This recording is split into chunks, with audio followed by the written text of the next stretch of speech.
Greetings, Venerables and Dharma friends. I'm Tina and I'm so honoured to be a part of the 8th International Symposium on Humanistic Buddhism. The topic I've chosen to present on is a Buddhist response to conflict. Now, whilst conflict isn't a modern thing, but it certainly is still very much part of our modern crises. So I chose this topic hoping it'll be relevant for you and our discussions. Also, as a professional mediator and lawyer dealing with people's conflict every day, conflict is kind of my thing. So here I am sharing my thing. Now, many years ago when I opened my law firm called Metta Legal, it was an experiment. My hypothesis was that bringing my Buddhist practice into my work as a lawyer would make me a better lawyer to help others. And unsurprisingly, that hypothesis is correct. Because with the right intention, you can apply Buddhism to anything and it'll make it better. But what I wasn't expecting was that being a conscious Buddhist lawyer actually made me a better Buddhist. Why? Because as lawyers, we are exposed to things that most people don't ever have to see or be exposed to, and certainly not to the same degree that we do. And in some of the areas of law that I do, like family law, child protection, mental health advocacy, I'm dealing with real people, real problems, and possibly them going through their most difficult times in their lives.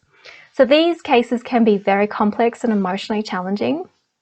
So every day, my team and I, we're dealing with conflict, and to keep us sane and not fall into compassion fatigue or burnout, and to allow us to help the people involved and their families to the best of our abilities, we really have to supercharge our Buddhist practice.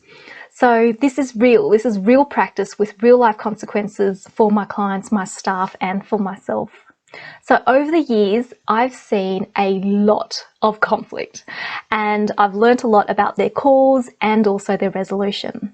And time again, it proves the Buddha was right when he talked about conflict, when he talked about the cause of conflict. So what is the cause of conflict? So I'll let you think about that answer while I tell you a story. It's a very popular Buddhist story, so you may have heard it. And this is the parable of the blind men and the elephant that the Buddha told his monks about a king in Savatthi. Now, this king told his men to round up all of the people who are blind from birth. They were brought to him, and he ordered his men to present to each person a part of the elephant. Afterwards, he asked the blind people what an elephant is like. Now, those people who had been shown the head of the elephant, they replied, "An elephant, Your Majesty, is just like a water jug." Those who felt the trunk, they said it's like a plough pole. Those who felt the foot said it was like a post. Those who felt the tail said an elephant's like a broom. Then the blind men started arguing amongst themselves. "No, an elephant is like this, not like that. How can you say it's like this?" So each person thinks that they are right, because to them, that is what they had experienced. And they're not lying. They're not being deceptive. And in a way, their description is true to some degree, but just not the whole truth. So very often in the cases that I deal with, 2 or more people are describing the same incident, but their account is so different that you may think that they're describing 2 totally different events. Then when one person hears what the other person's account is, they start accusing them of lying, and then it just all becomes very personal and messy. So sometimes in mediation, when that happens, to stop the potential descent into chaos, I draw something for them. And I put this between them, right? And I ask each of them to tell me what they see. So I have one person who sits here, and he will say that, "Oh, it's a 6. Then there is another who sits there, and she may say, "Oh, it's a 9. And then I'll ask them, "So who's right? Who's right?" And they often answer, "Well, it depends on perspective." And I say, exactly. It depends on where you're sitting. It depends on your viewpoint. So we all have different views and inclinations, likes and dislikes. We all have different underlying feelings that arise in reaction to the six senses. So, for example, all of you may hear the same thing from this recorded message, but you will all experience it differently. And you will also remember it differently too. So a week from now, you may or may not even remember this talk. Some of you may have a vague memory, oh yes, that lawyer said something, and some of you may remember something about an elephant. So when there is a conflict, inevitably it's a dispute about views. What happened, what didn't happen, who did what, who didn't do what, who said what, I'm right, you're wrong, you hurt me, you deserve this, I deserve this what's fair, etc. And what gives power to these views is, unsurprisingly to all Buddhists, what gives power to these views is attachment. The stronger the attachment, the more ingrained the conflict will become. So in mediation, the more that a party is willing to let go of their view, even if it's just for a moment, the easier it will be for me as a mediator to help resolve their dispute. Now that's why this exercise works really well, because for a moment they can pause, they can reflect on their attachment to their view and just open to the possibility of a view that's different to theirs. Now, letting go of that attachment can be hard, particularly if that view is attached to their ego, their identity, and their need to be right. And also if they think that the consequences of losing that view, so that could be they lose their kids or they lose their house or their money. So these are things that I will work with during the mediation, and I work with the party in terms of their concerns, work through their fear, their worries, anger, possessiveness, need to control, past hurt, past trauma. Now, when I do that, I don't dismiss their feelings and concerns, and I don't just simply tell them, oh, don't worry about it, just let it go. No. I work through with them and the other party to understand what each of them needs and how to achieve those needs and resolve those underlying concerns. So very often in disputes, people don't realize that they are actually not arguing over the same thing. When you get to the root of it, what each of them needs may be different and therefore may be satisfied by both of them. But very often in conflict, it's like the blind men arguing about the elephant. We don't have the whole picture. We don't want to listen to someone else's view because it's different to ours. We may have some crucial missing information that none of the parties have and no one has considered it. Sometimes we're so involved in this dispute for so long, we think we know everything about it. So sometimes when we get too close to something or we've lived with it for so long, we get tunnel vision. So this happens a lot when I come into a case either as a mediator or as a lawyer, and it may be a very long-standing court case.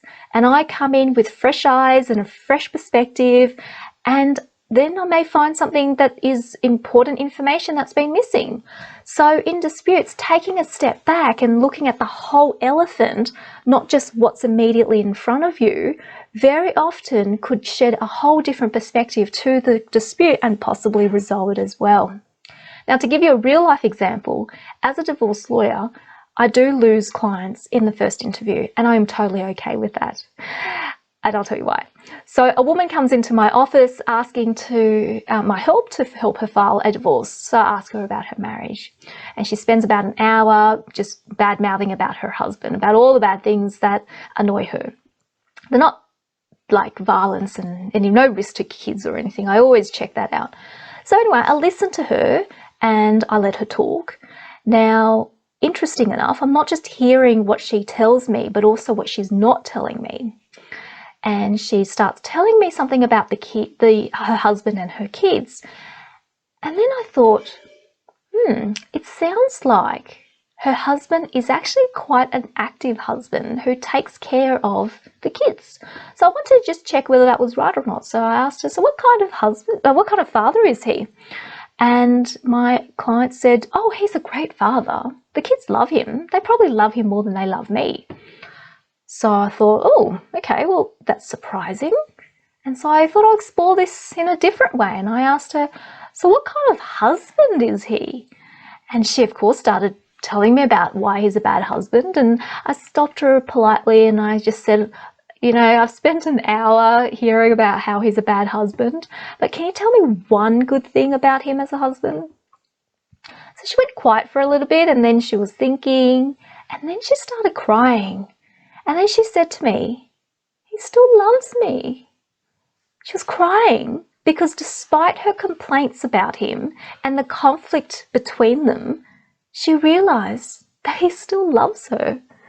And then she said, so what do I do now? Because of course she's confused. She comes to get a divorce and this divorce lawyer just made her realize that her husband still loves her. So understandably, just a little confused. So I said to her, look, it seems like you've remembered so many things that he's done wrong over all these years and you've carried all this resentment and anger for so long that when you see him now, that's all that you see. You just see that. And so what I want you to do is I want you to go home and I want you to meet him all over again. I want you to get to know who he is now, not who you think he is or who he was. Who is he now? And not through your eyes as his wife, but as if you were someone else meeting him for the first time. Anyway, she says she'll do that. And I've never had to see her again as a client.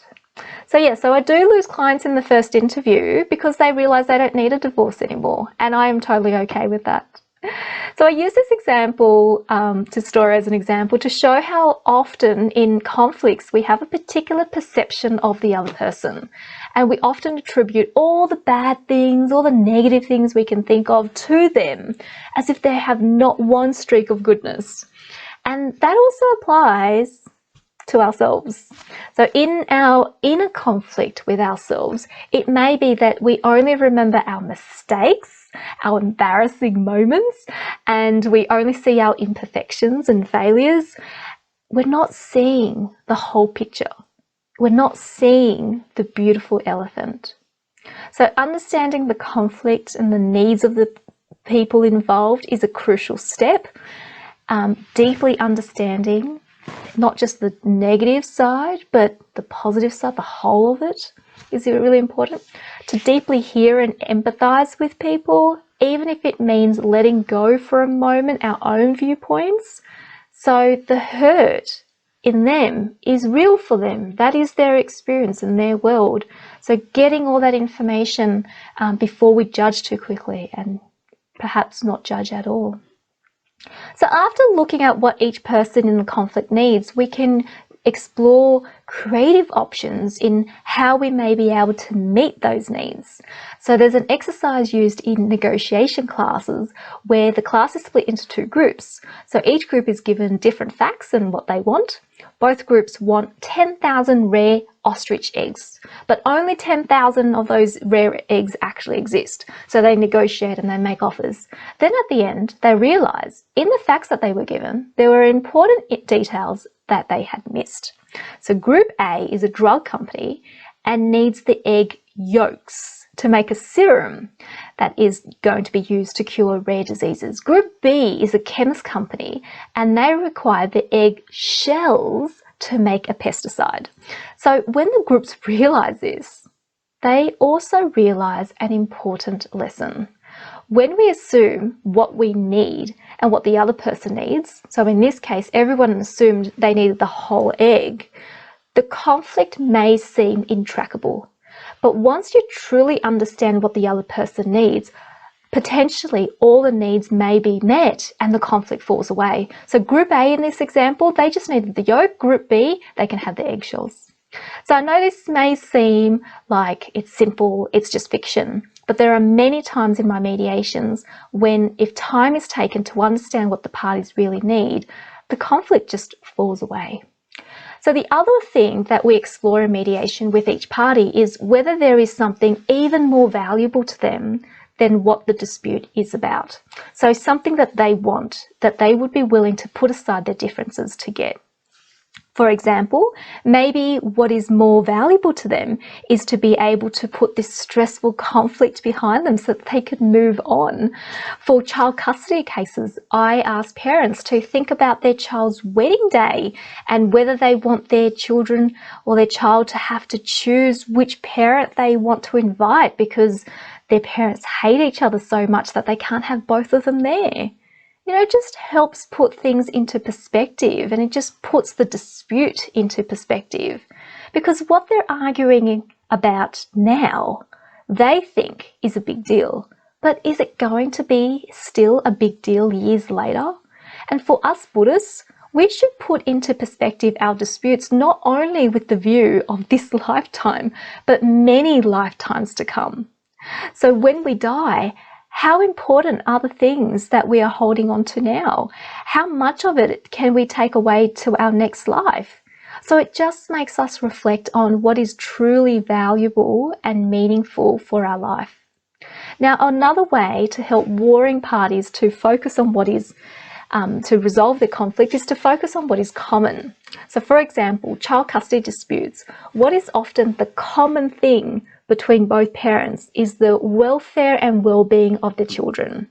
So in mediation, if the parties start quarrelling about what one parent did to the other parent, I may refocus their quarrels away from the other parent to looking together as parents at what their kids need now.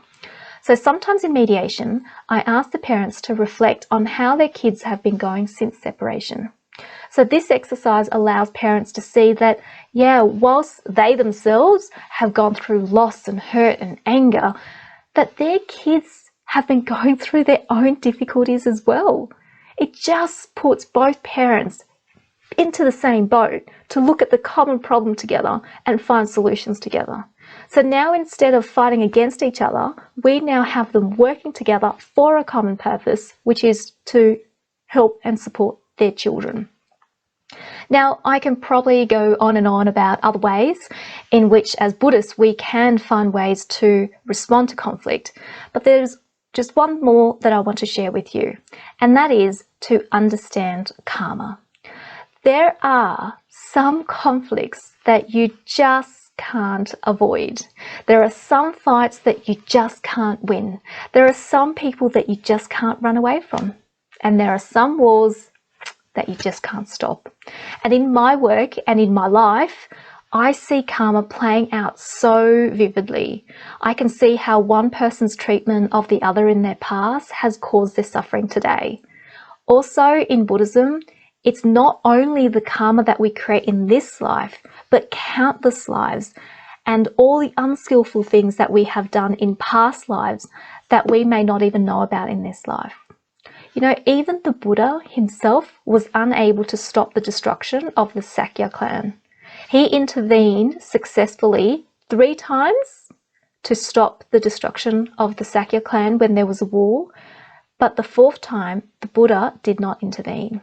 And he said that his family in their past life had poisoned a river, and so they had to pay for their past misdeeds. So yeah, so when karma ripens, even he couldn't do anything about it. So when karma ripens, we can't run away from it. We can only bear it with equanimity and wisdom and ensure that we don't do anything further in terms of misdeeds as a response to it. So whilst there is a perception of Buddhists as peace-loving and forgiving, which are qualities that we do want to strive towards, this doesn't mean that as Buddhists we sweep conflict under the carpet or that we spiritually bypass the conflict with fluffy words, but the conflict is just left to fester. A Buddhist response to conflict is to acknowledge and face the conflict that has arisen, for us to understand the cause and remove or resolve the cause. And we should also actively create conditions to minimize the further arising of further conflict internally and externally. And if conflict does visit us, I suppose, then use this as an opportunity to sharpen our wisdom, develop our compassion and equanimity, reassess our attachments to views, and learn to see the whole elephant. And when there is an absence of conflict in ourselves and in our life, then deeply value that peace so we can inspire others to find their own inner peace and in time, our world peace. So thank you for the opportunity to present at this symposium, and I hope each of us can be peacemakers and peacekeepers in our communities.